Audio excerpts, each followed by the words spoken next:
तर मोठ्या लोकांची तुलना करू नये असं माझं मत आहे।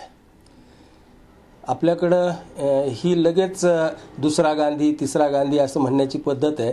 तसं असत नाही, ती काळाची गरज असते आणि काळामध्ये नेता तयार होतो।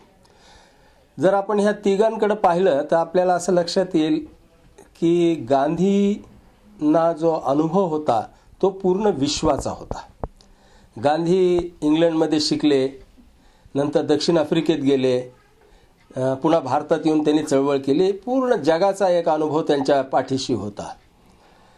त्यांचं एक तत्वज्ञान होतं, ते तत्वज्ञान सत्य आणि अहिंसा ह्याच्यावर बेतलेलं होतं। गांधींनी साध्य आणि साधनाचा बद्दल शुचितेच्या बद्दल सांगितलं। त्याचा अर्थ असा आहे की गांधी व्यक्ती आणि व्यवस्था ह्या दोन्हींच्या बदलांच्या बाबतीमध्ये आग्रही होते। त्या तुलनेमध्ये जयप्रकाश नारायणला जर पाहिलं तर जयप्रकाशही शिकायला बाहेर अमेरिकेत गेलेले होते। ते आधी कम्युनिस्ट होते, त्याच्यानंतर गांधींचा प्रभाव त्यांच्यावर पडला आणि जयप्रकाश नारायण हे व्यवस्थेच्या बाबतीमध्ये अधिक सजग होते। त्यांना व्यवस्थेचे स्वातंत्र्य भारतानंतरच्या व्यवस्थेमध्ये काय काय असायला पाहिजे ह्याच्या बाबतीमध्ये त्यांचा अभ्यास फार मोठा होता। त्यांनी त्यांची कल्पना ही संपूर्ण क्रांती या शब्दामध्ये व्यक्त केलेली होती।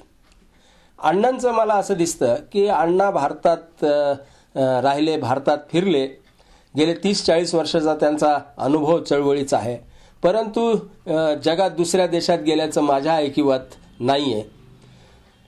पण त्याच्याबरोबरच मला एक गोष्ट लक्षात येते ती अशी की गांधी आणि जयप्रकाश पूर्ण व्यवस्थेच्या बद्दलचं आपलं आकलन सांगत राहिलेले आहेत।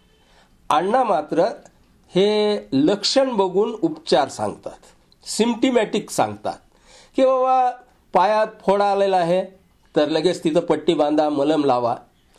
परंतु पायातला फोडा हा रक्त बिघडल्यामुळे आलेला आहे ह्याच्याकडे ते लक्ष देत नाहीत, पण तत्काळ उपचाराच्या बाबतीमध्ये मात्र ते पुढे येतात।